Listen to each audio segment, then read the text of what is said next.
அதிகாரம் 19 இறை வார்த்தை 31 முதல் 37 முடிய. அன்று பாஸ்கா விழாவுக்கு ஏற்பாடு செய்யும் நாள். அடுத்த நாள் ஓய்வு நாளாகவும் பெருநாளாகவும் இருந்தது. எனவே அன்று சிலுவையில் உடல்கள் தொங்கலாக என்பதற்காக கால்களை முறித்து சடலங்களை எடுத்து விடுமாறு யூதர்கள் பிரார்த்தனை கேட்டுக்கொண்டார்கள். ஆகவே படை வீரர் வந்து இயேசுவோடு சிலுவையில் அறையப்பட்டிருந்தவர்கள் ஒருவருடைய கால்களில் முதலில் முறித்தார்கள். பின்னர் மற்றவருடைய கால்களையும் முறித்தார்கள். பின்பு அவர்கள் இயேசுவிடம் வந்தார்கள். அவர் ஏற்கனவே இறந்து போயிருந்ததைக் கண்டு அவருடைய கால்களையும் முறிக்கவில்லை. ஆனால் படை வீரர் ஒருவர் இயேசுவின் விழாவை ஈட்டியால் குத்தினார். உடனே இரத்தமும் தண்ணீரும் வடிந்தன. இதை நேரில் கண்டவரே இதற்கு சாட்சி. அவரது சான்று உண்மையானதே. அவர் உண்மையை கூறுகிறார் என்பது அவருக்கு தெரியும். நீங்களும் நம்ப வேண்டும் என்பதற்காகவே அவர் இதை கூறுகிறார். எந்த எலும்பும் முறிவுபடாது என்னும் மறைநூல் வாக்கு இவ்வாறு நிறைவேறியது. மேலும் தாங்கள் ஊடுருவ குத்தியவரை ஒத்து நோக்குவார்கள் என்றும் மறைநூல் கூறுகிறது. இது கிறிஸ்துவின் நற்செய்தி.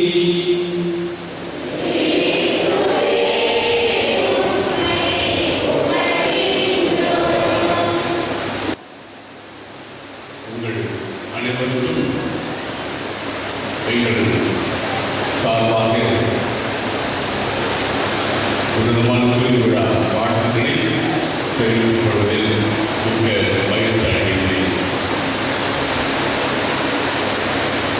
இத்திருப்பலியை ஒப்புக்கொள்வதற்கு உங்களோடு ஜெபித்து வேண்டுவதற்கும் உங்களுடைய கருத்துக்காக இத்திருப்பலியை நேர்ந்தழுவதற்கும் வாய்ப்பளித்த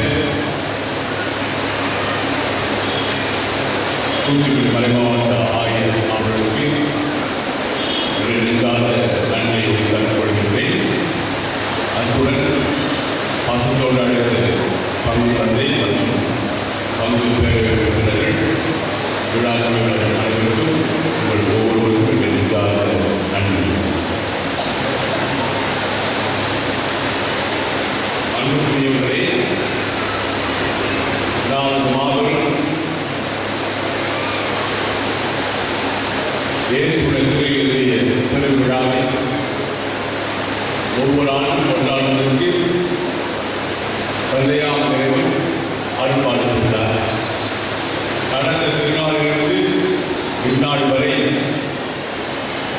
சேசின் வழியாக நாம் பெற்றுக்கொண்ட அனைத்து நன்மைகளுக்கும் நாம் நன்றி கூட கடமைப்பட்டுள்ளோம். அந்த நன்றியை நாம் எவ்விதமாக வெளிப்படுத்த வேண்டும் என்ற கருத்தை பற்றி நான் சில மனிதர்கள் உங்களோடு கலந்து பேசி ஜெபிக்க ஆசைப்படுகிறேன். ஆண்டவருக்கு நாம் என்றும் நன்றி உள்ளவர்களாக இருக்க வேண்டும் என்று சொல்லும் பொழுது நாம் பாடலை பாடுவோம். வார்த்தையால் மட்டுமல்ல, வாழ்வால் நாம் நன்றியை ஆக்க வேண்டும். எவ்விதமாக நாம் ஆண்டவருக்கு நன்றி கூற போகிறோம். நேற்று தந்தை சிவராஜா அவர்கள் மூளை இதயம் இவற்றிலே முக்கியமான பகுதி இதயம் என்று சொல்லி அருமையான ஒரு மறைவுரை ஆசிரியர் நாம் அறிவோம். நாம் வந்து அந்த சேசியின் இதயத்தை வணக்கம் செலுத்த, நன்றி கூற, இயேசுவை ஆராதிக்க நாம் வந்திருக்கின்றோம். இன்றைக்கு குருக்களுடைய அன்றாட ஜபத்திலே பொன்வாய் வருடப்படும் தான் விசுவாசம் புனிதர் அருமையான கருத்துக்களை வழங்கியுள்ளார். இன்றைய திருவிழாவுக்கு மிகவும் பொருத்தமான ஒன்றாக நான் அதை பார்க்கின்றேன். நாம் இயேசுடைய உடலை வணங்குகிறோம், அதற்கு மரியாதை செலுத்துகிறோம். உண்மைதான். ஆனால் கொள்வாயாளர் இயேசுடைய உடலுக்கு குறிப்பாக உடலின் முக்கியமான பாகம் இதயம், அன்பின் மூச்சு, இருப்பிடம். அதற்கு நாம் மதிப்பும் மரியாதையும் வணக்கம் செலுத்துகின்றோம் என்றால் உண்மையிலேயே அவருடைய உடலாகி உடல் வாழும் சகோதர சகோதரிகளை நாம் அன்பு செய்கிறோமா? அவர்களுக்கு வணக்கம் செலுத்துகிறோமா? அவர்களுக்கு முதலிடம் கொடுக்கிறோமா? அவருடைய தேவையை பூர்த்தி செய்கிறோமா என்றெல்லாம் உள்ளடக்கிய பலதரப்பட்ட கேள்விகளை அவர் இங்கமாக கூறுகின்றார். ஒவ்வொரு நாளும்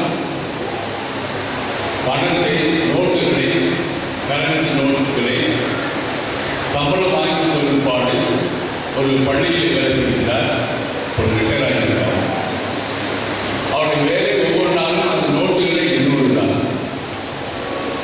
மனைவியோடு அவ்வளவாக பேசுவது கிடையாது. பிள்ளைகளை பற்றி அக்கறை உணர்வு கிடையாது. பொறுப்பற்றவர் என்று நான் சொல்ல மாட்டேன். தேவையானதெல்லாம் வாங்கி வச்சுவிடுவார். ஹோட்டலில் ஒரு மேனேஜர் அதெல்லாம் வாங்கி வைக்கிறார். மற்றொரு குடும்பங்களில் அந்த பெண் அழகாக காலை ஒரு ட்ரெஸ், மாலை ஒரு ட்ரெஸ், பெண்கள் போடும். எப்பொழுதும் மணி கலையாமல் சேவை. 4-5 அங்குலத்திற்கு நகை. தங்களுடைய பிள்ளைகளை கூட அந்த பணத்தை கொண்டு படிக்க வைக்கிறது. அதிகமாக படித்திருந்தால் 10ஆம் வகுப்பு தான். ஆனால் குடும்பத்திலே ஒற்றுமை இல்லை, சமாதானம் இல்லை, பங்கேற்பு இல்லை. மற்றொரு குடும்பம் சாதாரண குடும்பம், அன்றாடம் பிள்ளைகளை பார்க்கக்கூடிய குடும்பம் தான். ஆனால் அவருடைய வாழ்க்கையிலே அமைதி, சந்தோஷம், மகிழ்ச்சி, உலகம் கிடையாத அந்த மன நிறைவு வாழ்ந்தார். காரணம் என்ன? ஒரு குடும்பத்திலே பணத்தை மையமாக இருக்க ஒரு குடும்பம், மற்றொரு குடும்பம் அழகை மையமாக இருக்க ஒரு குடும்பம், இன்னொரு குடும்பம் அன்பை மையமாக இருக்கிறது. அன்பு இருக்கிற பொழுது பொருள் இருக்கிறதோ இல்லையோ, வீடு இருக்கிறதோ இல்லையோ, பணம் இருக்கிறதோ இல்லையோ, அன்பே ஆதாயமாக கொண்டு கடினமாக உழைத்து ஒருவரை மதித்து பகிர்ந்து சந்தோஷமாக இருக்கிற ஒரு சூழ்நிலையை உருவாக்க முடிகின்றது என்பதைத்தான் அந்த குடும்பம் உலகிற்கு எடுத்துச் சொல்கிறது. ஆகவே இந்த அன்பு இருக்கின்ற பொழுது கடவுளுடைய கரத்திலே நம்பிக்கை வைத்து இறைவன் எங்கள் இருவரையும் இணைத்திருக்கின்றார். எங்களுக்கு அவருடைய அருள் ஆசிரியர் பிள்ளைகளை கொடுத்திருக்கின்றார். அவர் ஒரு நாள் குடும்ப ஜபமாக அவர் கூடி நீ கொடுத்த பிள்ளை, நீ கொடுத்த ஆள், எங்கள் 2 பேருக்கு கொடுத்த பிள்ளைகள் என்று சொல்லி அனைத்தையும் அவரை கரண்ட ஒப்படைத்து நாளை தினம் எவ்விதமாக இருக்குமோ என்று தெரியாது. ஆனால் நாங்கள் உன்னை நம்பி இருக்கிறோம் என்று தேவைக்கூடிய குடும்பங்கள் எல்லாம் இன்றைக்கு ஒருவேளை உலகத்துடைய போக்கிலே செல்வம், செல்வாக்கு, பட்டம், பதவி இல்லாமல் இருக்கலாம். ஆனால் இந்த உலகத்திலே மன அமைதியோடு வாழ்ந்து கொண்டிருக்கக்கூடிய ஒரு நிலையை நாம் பார்க்கலாம். திருமதி கிறிஸ்டி ஜோன்ஸ் என்பவர்கள் சொல்கிறார்கள், I do not know the future, but I do know who holds the future. என்னுடைய எதிர்காலம் எது என்று எனக்கு தெரியாது. ஆனால் என் எதிர்காலத்தை யார் தாங்கி இருக்கிறாரோ அவரை நான் அறிவேன். கிறிஸ்துவுக்கு பிரியமானவர்களே, நமது ஆண்டவராகிய இயேசு கிறிஸ்து நாம் எல்லோரும் அறிந்த உண்மைகள் தான். ஒவ்வொரு நாளும் குருக்களாகி நான் உங்களுக்கு பரிசுகின்றோம். நீங்கள் பிள்ளைகள் சொல்கிறீர்கள், ஒருவருக்கு ஒருவர் பரிமாற்றம் அன்பின் வழியாக பகிர்கிறீர்கள். நம் எல்லோரும் அறிந்த உண்மை, இயேசு நம்மை அன்பு செய்தார். நம்மை அன்பை முன்னே